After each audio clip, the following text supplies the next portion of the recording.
Confessions of a Spanish Teacher, Part 17, Chapter 33. In the expat community, we have a special qualification that we call the Gatwick Diploma.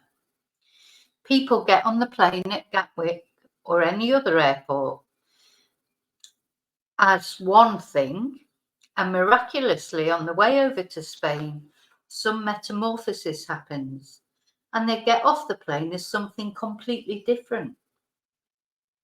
For example, someone who has never built anything in their lives suddenly becomes a master builder, offering building services, or someone who has only ever before made beans on toast becomes a professional chef.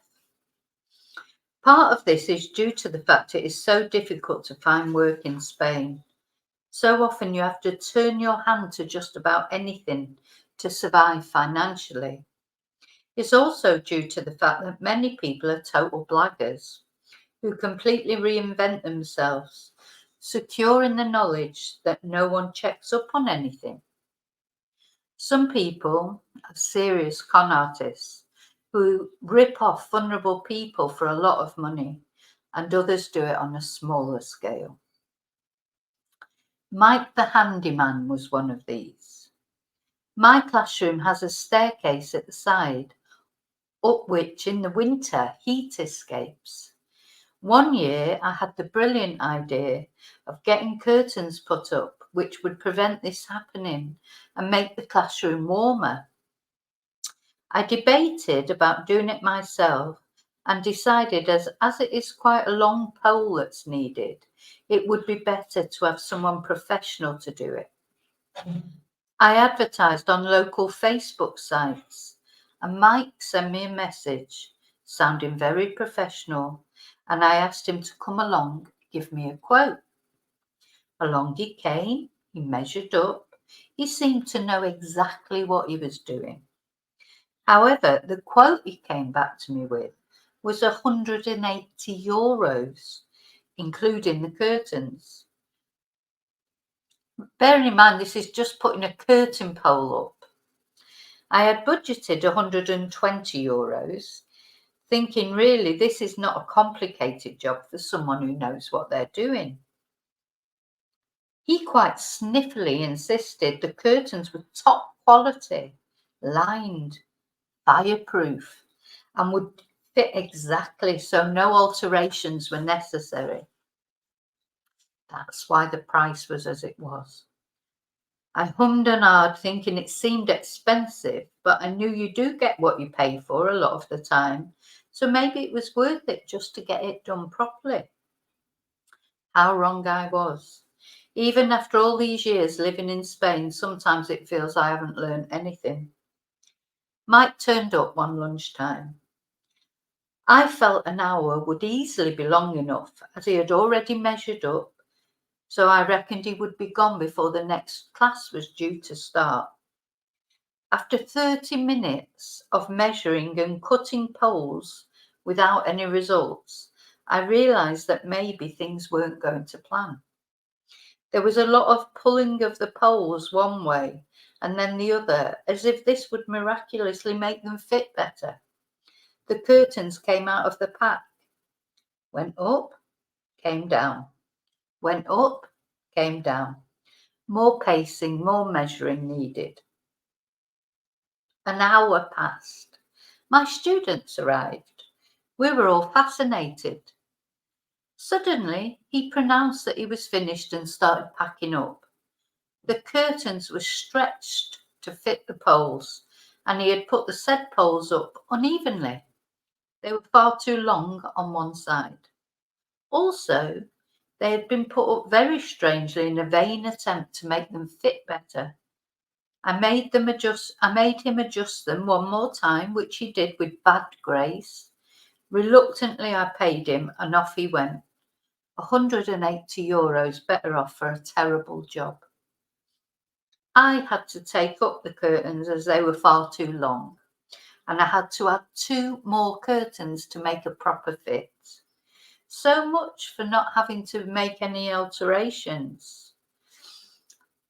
think what Mike had very cleverly done was he bought the curtains to fit the length of the pole, but not realised that, they need to hang like curtains, not be stretched across. Needless to say, I never used Mike's services again. However, I do see on Facebook he's still around and people often recommend him. It's probably his wife or his mum or something, or his friends or his family. Or maybe I just got him on a bad day. Or maybe curtain pole putting up is just not his thing. Así es la vida. That's life. Chapter 34. What happened to Uncle Jimmy? ¿Qué pasó a tío Jaime? Anyone who has lived in Spain and had to deal with bureaucracy in any way, shape or form will get this next story. If you haven't, you may think it's exaggerated or couldn't possibly be true. In Spain, we have to get used to what I call the runaround. Basically, this is where you're told one thing by one person and something else by another. Rules are completely arbitrary and decisions are often made depending on a following wind and if there's an R in the month, even official ones. If you are a person who likes organisation, order, and to know exactly where you are, Spain is just not the country for you. There is no communication between official departments. You basically have to throw yourself on their mercy, do all the legwork yourself, hope for the best, and if you're lucky, you'll get sorted. Never make the cardinal mistake of getting angry or irritated. The shutter will come down and you will be completely blanked. Patience is everything if you want cooperation and help from anyone who has any power in their role. There's generally no point in asking to speak to anyone else either, as they are often the only person who can help you. You have to keep them on your side as much as you can. When all else fails, tears work. Quite a few years ago, a friend of mine asked me to go to help her communicate at the local hospital. Her and her dad were worried about their uncle, her uncle Jimmy. He wasn't her real uncle. He was a good lifelong friend of her dad, who was working away at the time and had asked her to try and find out what had happened to him. Jimmy had disappeared. Nearly a week earlier, Jimmy had become ill in the middle of the night at his home where he lived alone. Neighbours reported that they had called an ambulance, which had spirited him away, and he hadn't been seen since.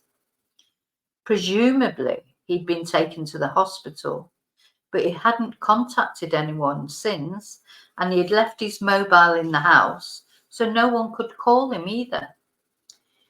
Jimmy was a guy in his late 60s who had a touch of dementia or Alzheimer's and didn't speak any Spanish. He had no other family, they were all in Scotland, and they were concerned he wouldn't have been able to communicate at the hospital. In fact, he didn't have any other family, full stop. Also, the worst might even have happened, as he had a bad heart, and he could even be lying in the morgue with no one to claim his body. So that evening we set off to the hospital. In my experience, you rarely get anyone on reception, customer help desks, etc., that actually want to help. Customer service is so badly named.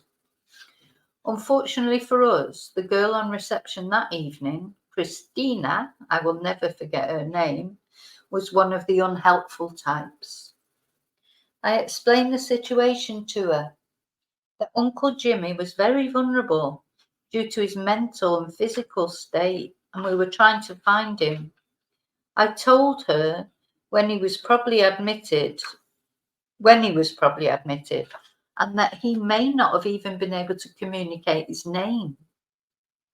She said she had no record of anyone admitted of that name, so I asked, has anyone been admitted that evening, maybe listed as desconocido or unknown? I said to her he may have even died, as it was a suspected heart attack he was taken away with. Well, wouldn't you think that they would want to find out the identity of any unknown patient or corpse they had? No. Christina refused to even look in the records, and she said we would have to get permission from the Guardia Civil, the police, before she could give out any information. I was still calm at this point, and I asked if maybe she could ring the Guardia Civil and ask their permission to give us the information. No, she said, she couldn't do that. We had to go to the police station ourselves and come back with written permission. I feel I should point out at this moment for those who do not know that this hospital is small. It's not like a great big city hospital where maybe there would be several desconocidos, unknowns, who had been brought in. Anyway, in Spain, you're supposed to carry ID at all times, so it would have been unusual for someone to be brought in without ID. How many elderly foreign people with no family or ID would have been brought in that night anyway? One, Uncle Jimmy, but she refused to help. So off we went to the Guardia. The Guardia, the officer we were assigned, was very helpful, or at least pleasant. He predictably told us that what Christina had told us was rubbish. We did not need written permission. She could tell us if anyone unknown was in the hospital, either dead or alive, as obviously they would want to solve the mystery of who they were. He would not give us anything in writing or come back with us to the hospital. However, he did kindly ring the hospital, and he definitely spoke to someone. I heard the conversation with my own ears. It was a woman he was speaking to. He explained the situation, and he said there was no reason why we couldn't be given any information necessary to find out what had happened to hapless Uncle Jimmy, who we were getting more and more worried about with every passing hour. He came off the phone and told us it was all sorted. We should go back to the hospital. They would look on the computer to see who'd been brought in that night and if there were any desconocidos, unknowns, amongst them. Reassured, off we went back to the hospital to speak once more with the not-so-lovely Christina. We walked in hopefully, but our hopes were soon dashed when I told Christina of our experience with the Guardia. She completely denied any knowledge of any phone call from him. She all but accused me of lying and said that the situation was the same. No written permission from the Guardia, no information. So I have to admit I was starting to get a little bit miffed by now. Understatement. 2 wasted hours and nothing achieved. I could see in the booth behind her there were several telephonists, all female. So my guess is the Guardia had spoken to one of them and not Christina. I asked her politely, would she mind asking them if they had taken the call if it wasn't her. He had definitely spoken to someone, as I had heard the conversation myself. She refused. I knew I had to get away from Christina, as I would say or do something I regretted. As I mentioned, it is a small hospital. I took my friend's arm and said to the delightful Christina we were going to find him ourselves. If she refused to simply check the admissions for the night that he was whisked away on the computer, we would go and check every room one by one. Off we went. 15 minutes later, we found Uncle Jimmy on the first floor, tucking into his evening meal, and seemingly none the worse for his experience. I think he was quite enjoying it, actually. He was labelled desconocido, unknown, and he seemed to be quite happy in there, nice and warm, in a private room, being fed 3 times a day and looked after. He's probably having a better time than he had at home, living on his own. I left them together to get sorted and returned to my new best friend Christina for a few choice words just to make me feel better. She did have the grace to look a little bit abashed when she realised we had not been making the whole story up. I mean, why would you? Why would you think someone was lying about that? Why would they? I mean, really, what would have been the point of lying about the whole thing? What advantage could we have possibly gained? This is what I will really never understand about this experience. I totally get the patient confidentiality issue. However, when you have a patient who's obviously confused and and they can't tell you who they are, then someone comes along and is worried about a family member who's confused and was taken off by an ambulance and disappeared on the same night this patient was admitted. Why would you treat them with such suspicion? No lo entiendo. I don't understand.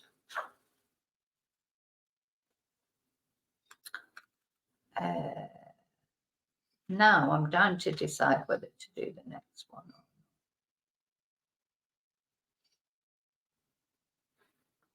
Yes. So, chapter 33, COVID-19 Diaries, how it all started. So this was written, right in the middle of COVID. The world has changed forever. I think what took us all most by surprise was the speed that it happened. It was like 1 minute it was just lurking in the background as a particularly Chinese problem. So nothing really for all us here in Europe to worry about. And then it was here, affecting all of us, and life would never be the same. For some people, life would end in a horrible and lonely way. Others would survive, but after weeks of illness, with loved ones having to care for them alone and unsupported due to the infectiousness of it. Meanwhile, selfish and ignorant people would flout all the rules, not really taking it seriously, if they had not been personally affected. In El Confinamiento, the lockdown here in Spain, I think we all went a little crazy in the end. The first confirmed case of COVID-19 in Spain was on the 31st of January 2020, when a German tourist tested positive in the Canary Islands.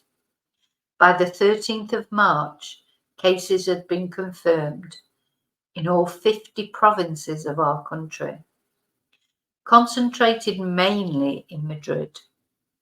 By the 25th of March, the death toll had surpassed China, reported cases at least. On the 2nd of April, 950 people died in Spain of COVID in a 24-hour period. And at the time, that was the most by any country in a single day. In my area, we were sort of aware what was going on, but we felt it was mainly in Madrid, so it didn't feel real to us, I don't think. It was a faraway problem that we didn't really need to worry about.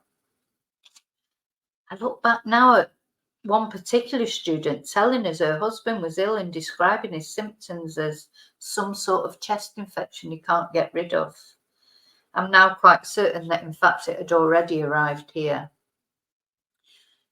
Thursday the 12th of March started like any other day. Classes began as normal.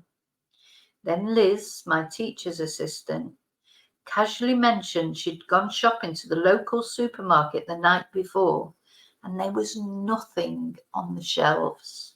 Literally nothing. No pasta, no fresh food, no frozen food, nada, nothing. She told me that many people had arrived at their second homes here or on the coast from Madrid to escape the virus and were stocking up. That was the start of the madness. The next day, it was my day off and I went to my supermarket for my normal weekly shop. There was nothing. All that was left was one pack of chicken feet, which I thought I could probably live without.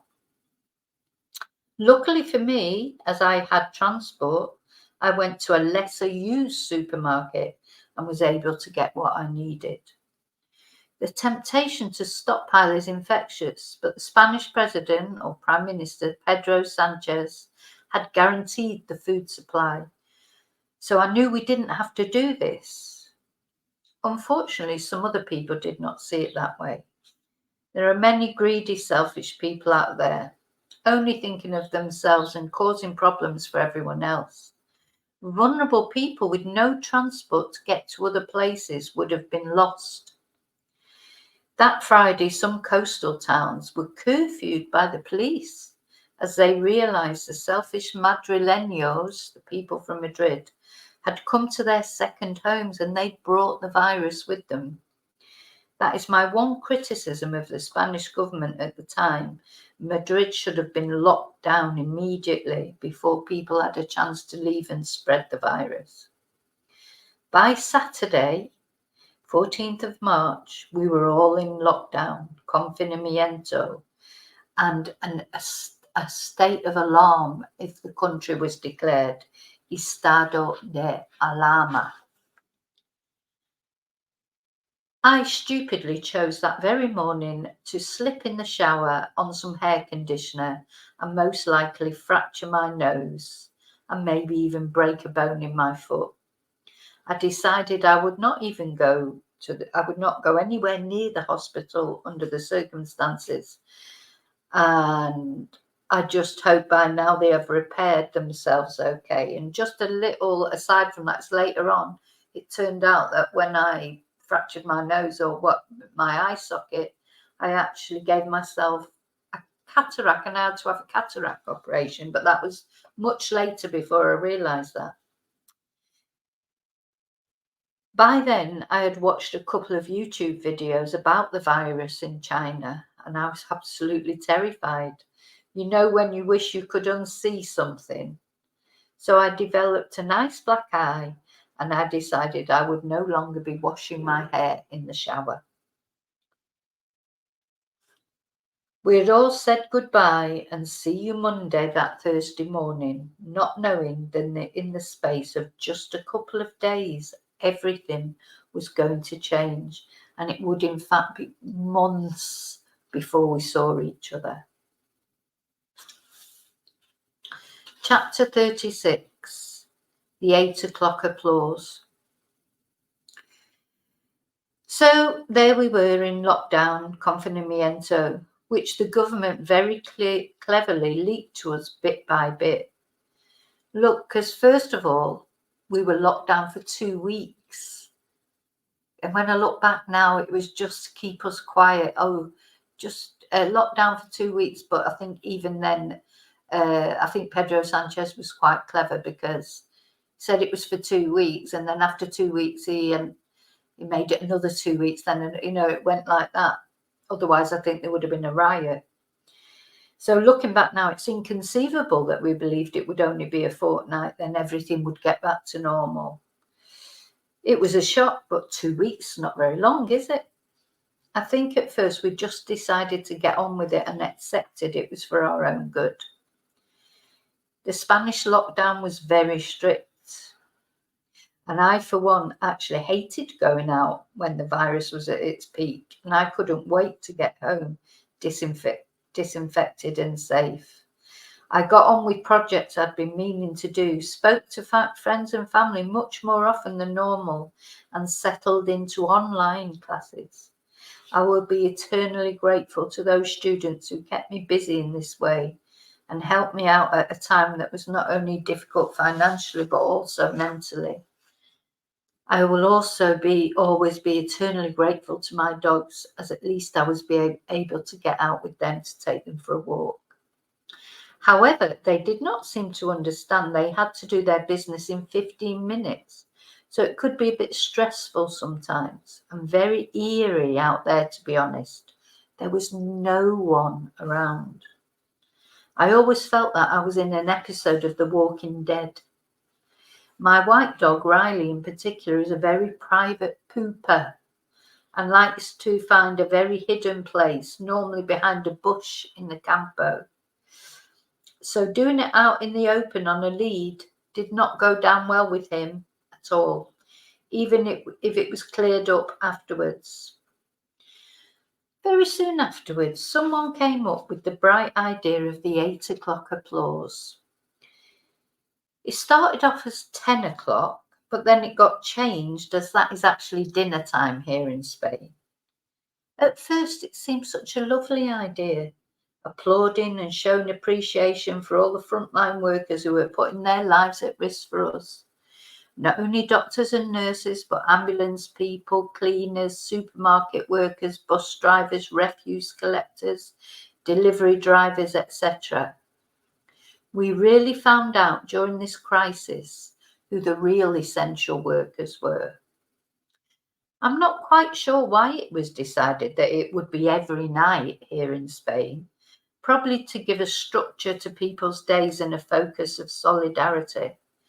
So it all started off fine. We would all go out clapping, whistling, banging pots and pans.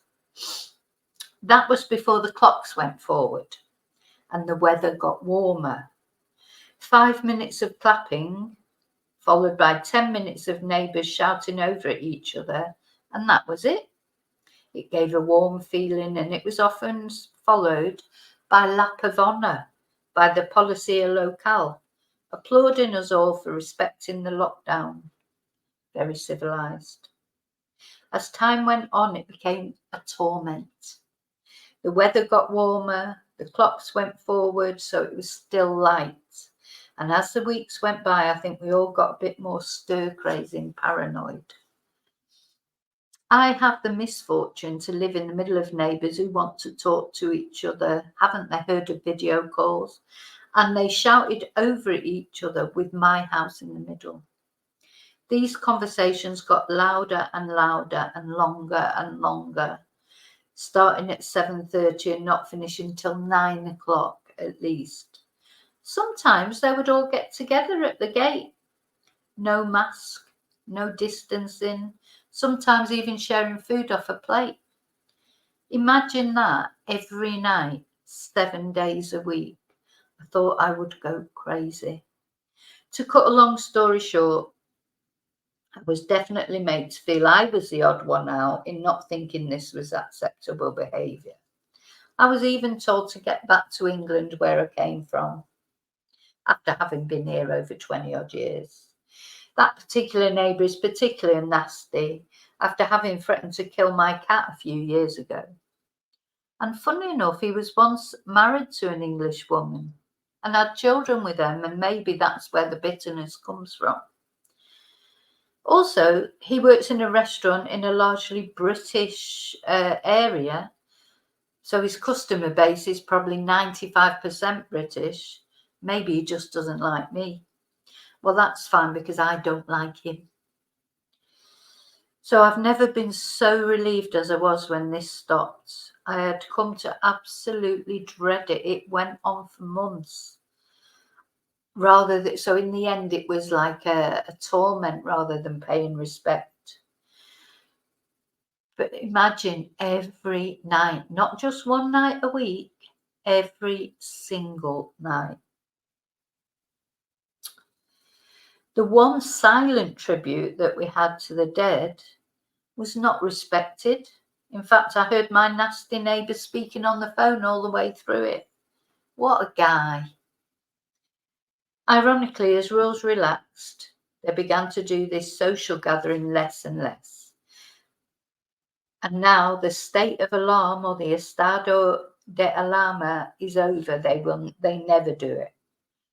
I think we were all having a bit of a meltdown in the midst of it. And thank God for the new normal, as they called it, la nueva normalidad.